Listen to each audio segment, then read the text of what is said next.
Good morning everyone. আমি আজকে এতটা টায়ার্ড যে আমার এখনো ঘুম ঠিকঠাক করে ভাঙেনি। আর আজকে বিকেলে আছে আমার শো, তো আমাকে আজকে সকাল সকাল যেতে হচ্ছে কস্টিউম আনতে। কালকে আমি টাইম পাইনি। আর যিনি কস্টিউম যায় দাদা, সেই দাদাও ছিল না, রিঙ্কুদা, ওনাদের কাজ ছিল। তো তাই জন্য এখন আমি যাচ্ছি কস্টিউমগুলো আনতে। দেখি কী কী কস্টিউম আনি। এই যে ওরা এখন রেডি হচ্ছে। এই যে আমাদের শ্যামা, যে ভীষণ বাজে বকে, বাজে বকা আমাদের শুনতে হয়। হ্যালো, আমি চাপর। এখন রেডি হইনি আমরা। আমি রেডি। অলওয়েজ আমি এদের দুজনকেই সাজাই, এটাই আমার জীবনের কাজ। আমাদের কলকা আর্টিস্ট চলে এসেছে।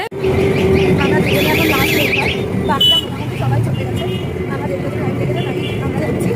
তোমার সাথে শেয়ার করবো যে আমরা কি করছি বা আমার সাথে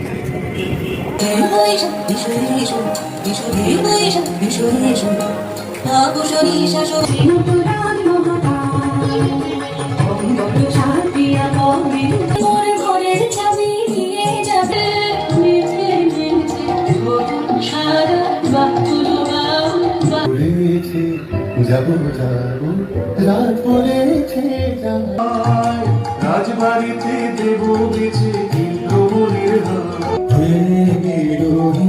হাত